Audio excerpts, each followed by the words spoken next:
ದೇವರು ಪ್ರೀತಿಸುವ ಪ್ರೀತಿಯ ಬಿಗ್ ಜೆ ಟಿ ವಿ ಪ್ರಿಯ ವೀಕ್ಷಕರಿಗೆ ನಮ್ಮ ಕರ್ತನಾದ ಯೇಸು ಕ್ರಿಸ್ತನ ಹೆಸರಿನಲ್ಲಿ ನಿಮ್ಮನ್ನು ವಂದಿಸಿ ಸ್ವಾಗತ ಬಯಸುತ್ತಿದ್ದೇವೆ. ಬನ್ನಿರಿ, ಇಂದು ನಾವು ಒಟ್ಟಾಗಿ ದೇವರ ವಾಕ್ಯವನ್ನು ಅಧ್ಯಯನ ಮಾಡಿಕೊಳ್ಳೋಣ. ಇಂದಿನ ನಮ್ಮ ಅಧ್ಯಯನ ಕೀರ್ತನೆಗಳು, ದ ಬುಕ್ ಆಫ್ ಸಾಮ್ಸ್, 117ನೇ ಅಧ್ಯಾಯ, 117. 117ನೇ ಕೀರ್ತನೆ ಭಾಳ ಚಿಕ್ಕ ಕೀರ್ತನೆ. ಯಾಕಂತೇಳಿದರೆ ಅದರಲ್ಲಿ ಎರಡೇ ವಚನಗಳು. ಆದುದರಿಂದ ಇಂದು ನಾವು ಈ 2 ವಚನಗಳನ್ನು ಒಳಗೊಂಡಿರುವಂಥ ಚಿಕ್ಕ ಕೀರ್ತನೆಯನ್ನು ಅಧ್ಯಯನ ಮಾಡಿಕೊಳ್ಳೋಣ. ಬನ್ನಿರಿ. ಕೀರ್ತನೆ 117 ಕೀರ್ತನೆ 66ನೇ ಕೀರ್ತನೆಯನ್ನು ಹೋಲುವಂಥದ್ದಾಗಿದೆ. ಯಾಕಂದರೆ ಆ ಒಂದು ಕೀರ್ತನೆಯ ಮೇಲ್ಭಾಗದಲ್ಲಿ 66ನೇ ಕೀರ್ತನೆ ಎಂಬುದಾಗಿ ನಮ್ಮ ಸತ್ಯವೇದದಲ್ಲಿ ದಾಖಲಿಸಲಾಗಿದೆ. ಆದ ಕಾರಣ 66ನೇ ಕೀರ್ತನೆ ಸ್ವಲ್ಪ ನಾವು ನೋಡೋದಾದರೆ ಅಲ್ಲಿ 20 ವಚನಗಳಿರುವಂಥ ಒಂದು ಕೀರ್ತನೆ 66.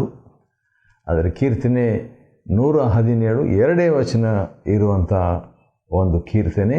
ಈ ಒಂದು ಕೀರ್ತನೆ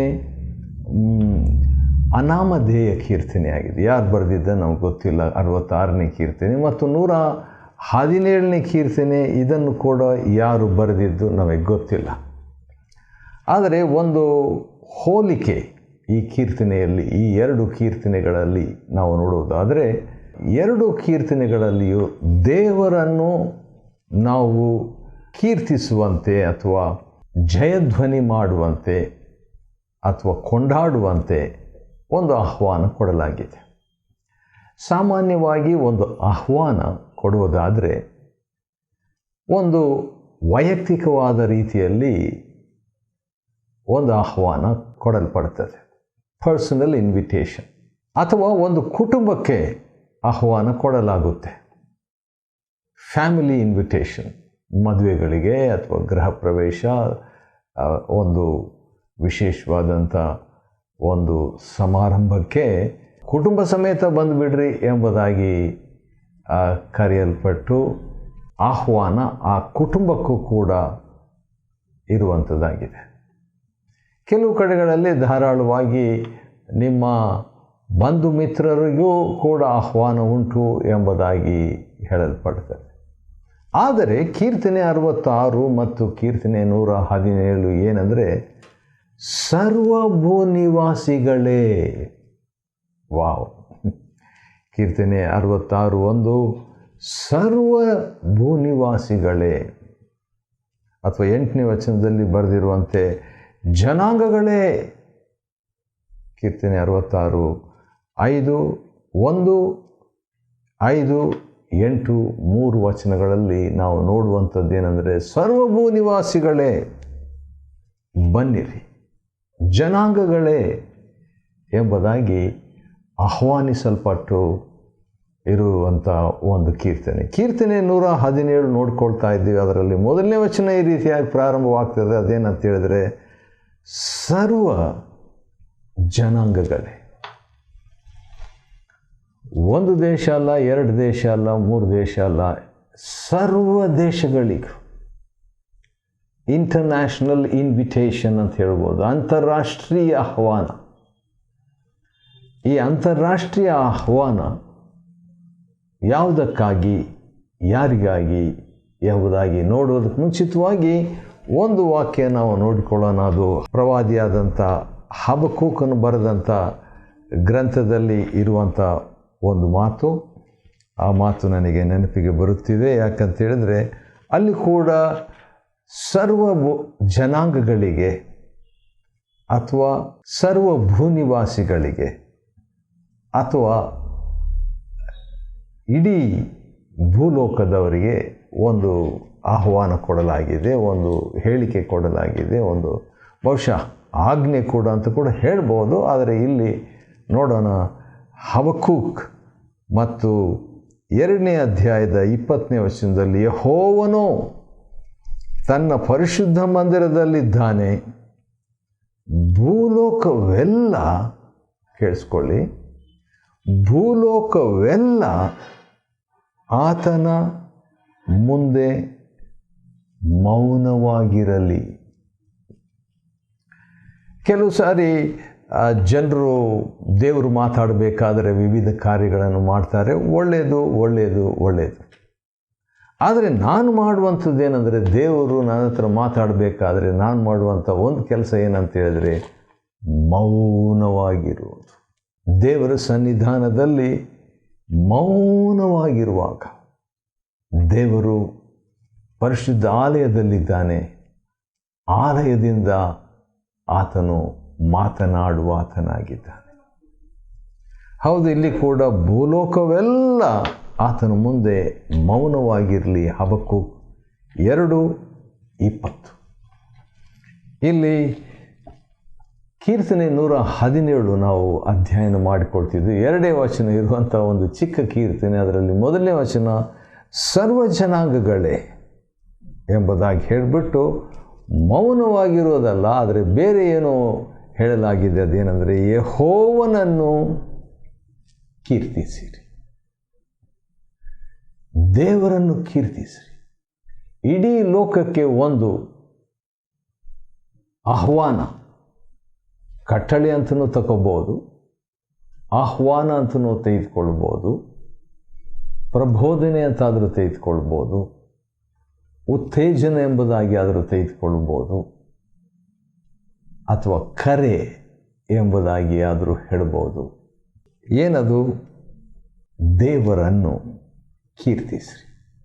ಹಾಗಾದರೆ ಅವಿಶ್ವಾಸಿಗಳು ದೇವರನ್ನು ಕೀರ್ತಿಸಬಹುದಾ? ಹೌದು. ಯಾಕೆ? ಹೇಗೆ?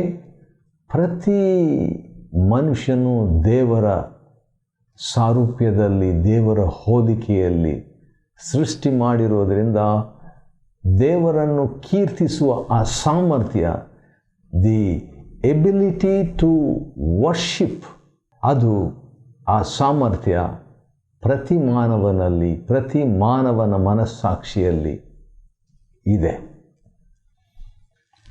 ಹೌದು, ಇಲ್ಲಿ ನಾವು ನೋಡುವಾಗ ಸರ್ವ ಜನಾಂಗಗಳೇ ಯೆಹೋವನನ್ನು, ಅಂದರೆ ತಂದೆ ದೇವರನ್ನು ಕೀರ್ತಿಸಿರಿ.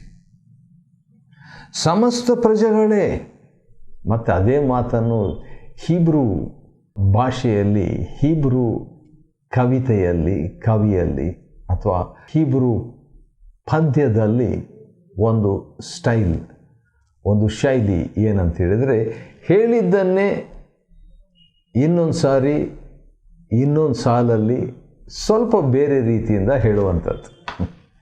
ಪ್ಯಾರಲಲಿಸಮ್ ಅಂತ ಹೇಳ್ಬೋದು. ಒಂದು ಸಮಾನತ್ವದ, ಸಮಾನ ರೇಖೆಯ ಒಂದು ಕವಿತೆ, ಪದ್ಯ. ಹೇಳಿದ್ದನ್ನೇ ಇನ್ನೊಂದು ಸಾರಿ ಬೇರೆ ಮಾತುಗಳಲ್ಲಿ ಹೇಳುವಂಥದ್ದು. ಹೇಳಿದ್ದನ್ನೇ ಹೇಳೋದು, 2ನೇ ಸಾರಿ ಹೇಳೋದು, ಕೆಲವು ಸಾರಿ 3ನೇ ಸಾರಿ, 3 ಸಾರಿ ಕೂಡ, ಅದ್ರ ಹೆಚ್ಚಾಗಿ 2 ಸಾರಿ. ಒಂದು ಸಾರಿ ಹೇಳಿದ್ದನ್ನು 2ನೇ ಸಾರಿ ಬೇರೆ ಸ್ವಲ್ಪ ಪದ ಬದಲಾಯಿಸಿ, ಆದರೆ ಸೇಮ್ ಅರ್ಥ, ಅದೇ ಅರ್ಥ ಇರುವಂಥ ಒಂದು ಮಾತು. ಸರ್ವ ಜನಾಂಗಗಳೇ ಯೆಹೋವನನ್ನು ಕೀರ್ತಿಸಿರಿ. ಇಲ್ಲಿ 2ನೇ ಸಾಲು ಏನಿದೆ, ಸರ್ವ ಜನಾಂಗಗಳೇ ಅನ್ನೋದಕ್ಕೆ ಬದಲು ಸಮಸ್ತ ಪ್ರಜೆಗಳೇ ಯೆಹೋವನನ್ನು ಎಂಬುದಾಗಿ ಹೇಳುವುದಕ್ಕೆ ಬದಲು ಆತನನ್ನು, ಸೇಮ್ ಅರ್ಥ, ಕೀರ್ತಿಸಿರಿ. ಆದರೆ 2ನೇ ಸಾಲು ಕೊಂಡಾಡಿರಿ. ಅಲ್ಲಿ ಕೂಡ 3 ಪದ ಬಳಸಲಾಗಿದೆ. 1ನೇ ಸಾಲಲ್ಲಿ, 2ನೇ ಸಾಲಲ್ಲಿ ಕೂಡ 3 ಪದ ಬಳಸಲಾಗಿದೆ.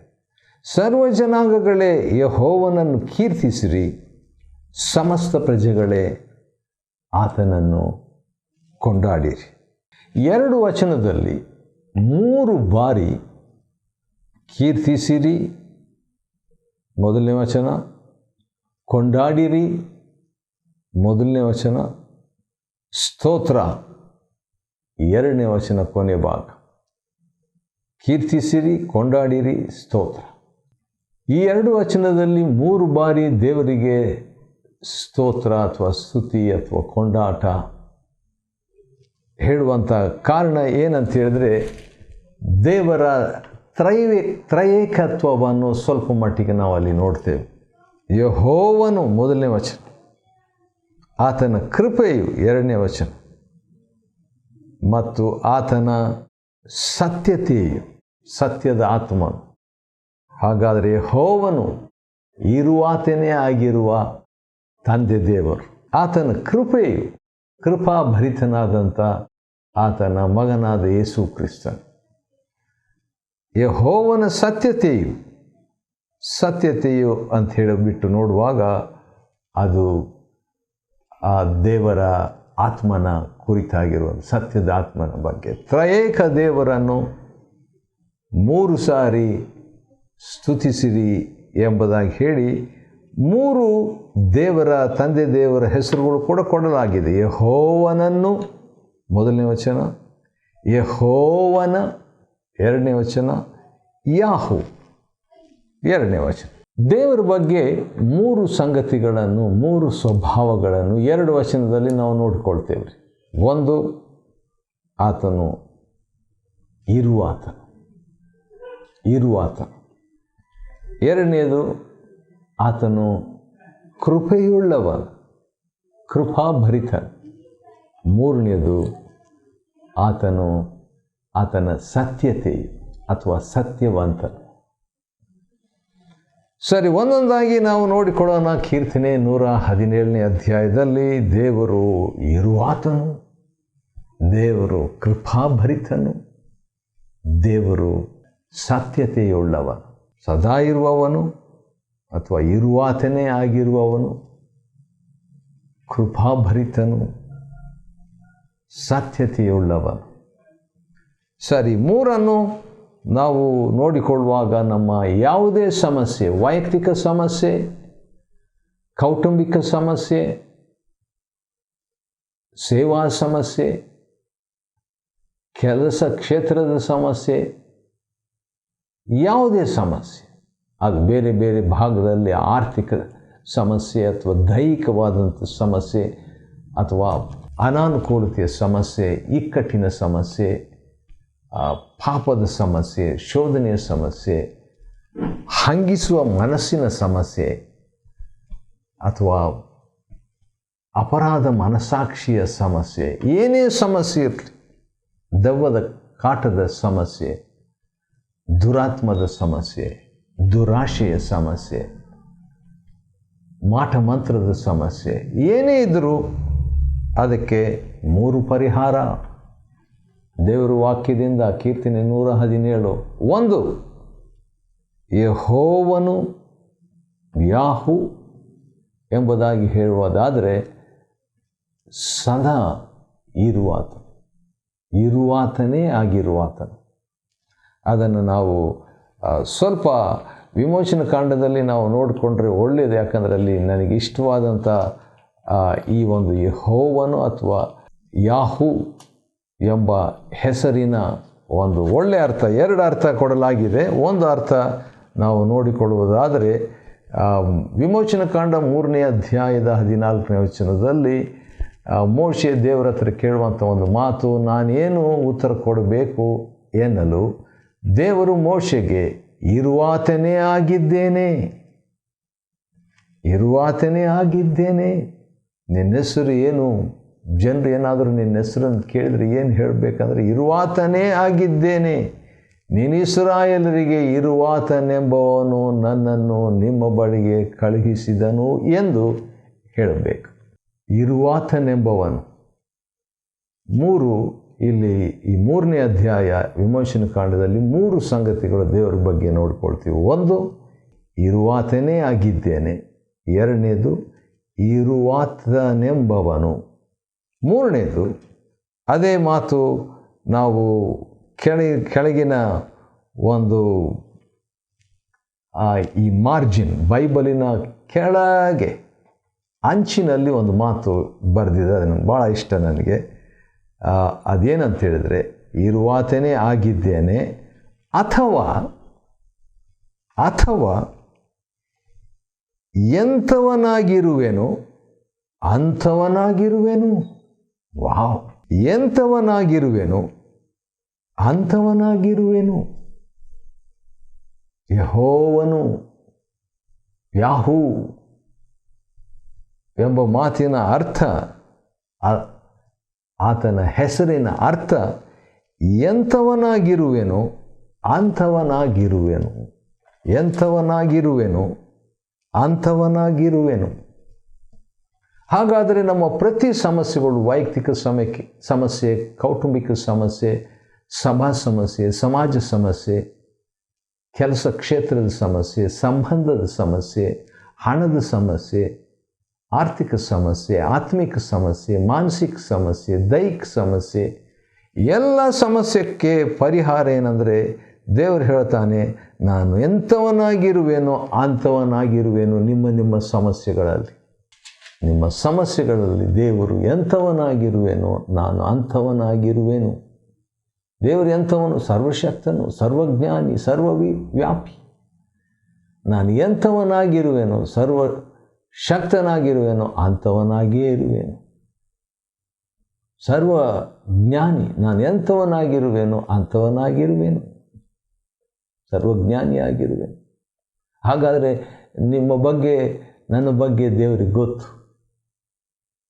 ಸರ್ವವ್ಯಾಪಿ, ಎಲ್ಲ ಕಡೆಗಳಲ್ಲಿ ಇರುವಾತ, ಸದಾ ಇರುವಾತ.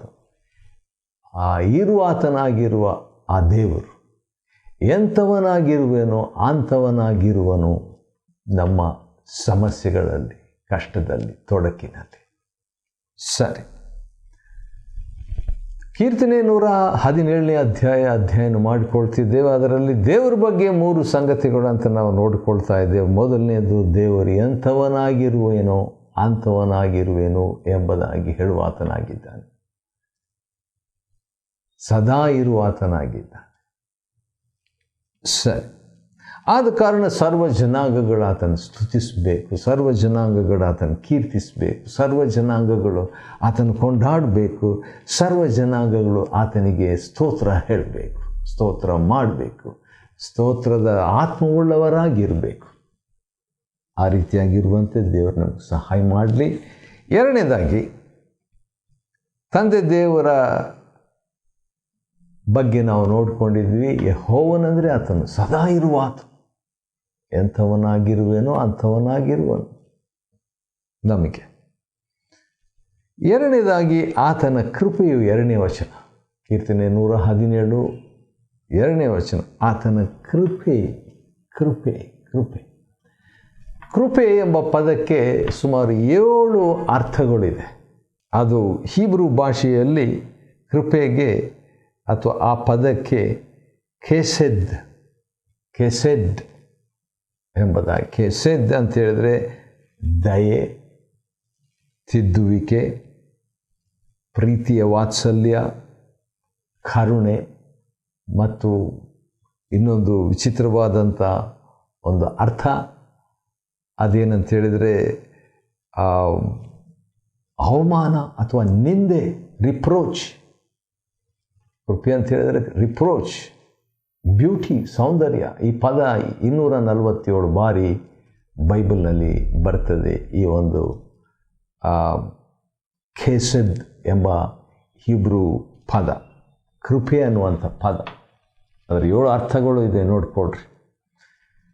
ಸರ್, 2ನೇ ವಚನದ 2ನೇ ಭಾಗದಲ್ಲಿ ಇನ್ನೊಂದು ಹೆಸರು, ದೇವರ 3 ಹೆಸರುಗಳನ್ನು ನಾವು ನೋಡ್ತಿದ್ವಿ. ಒಂದು ಯೆಹೋವನು, 2ನೇದು ಕೃಪೆ, ಆತನ ಕೃಪೆಯುಳ್ಳವನು, 3ನೇದು ಆತನ ಸತ್ಯತೆ, ದೇವರ ಸ್ವಭಾವದ 3 ಸಂಗತಿಗಳು, ದೇವರ ಬಗ್ಗೆನೇ 3 ಸತ್ಯಾಂಶಗಳು. ಆತನು ಇರುವಾತನಾಗಿದ್ದಾನೆ, 2ನೇದು ಆತನು ಕೃಪೆಯುಳ್ಳವನಾಗಿದ್ದಾನೆ, ಕೃಪಾಭರಿತನಾಗಿದ್ದಾನೆ, ಆತನ ದಯೆ, ಆತನ ಕರುಣೆ, ಆತನ ತಿದ್ದುವಿಕೆ, ಆತನ ವಾತ್ಸಲ್ಯ, ಪ್ರೀತಿಯ ವಾತ್ಸಲ್ಯ, ಲವಿಂಗ್ ಕೈಂಡ್ನೆಸ್.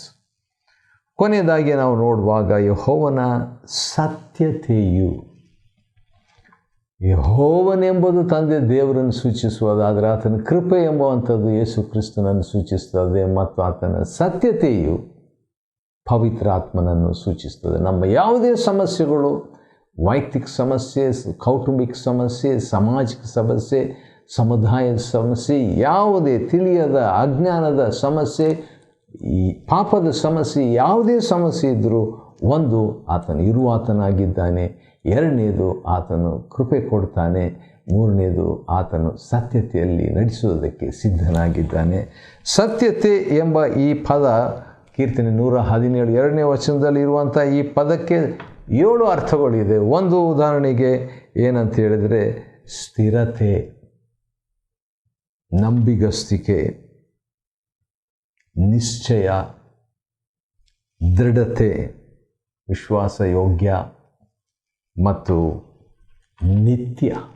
ಸತ್ಯ ಅಂದರೆ ನಿತ್ಯ ಅಂತ ಅರ್ಥ. ಹಾಗಾದರೆ ಅದು ನಿತ್ಯವಾದ ಸತ್ಯ. ಪವಿತ್ರ ಆತ್ಮನು ಸದಾಕಾಲ ಇರುವ ಆತನಾಗಿದ್ದಾನೆ. ಆತನನ್ನು ಸೂಚಿಸುವಂಥದ್ದು.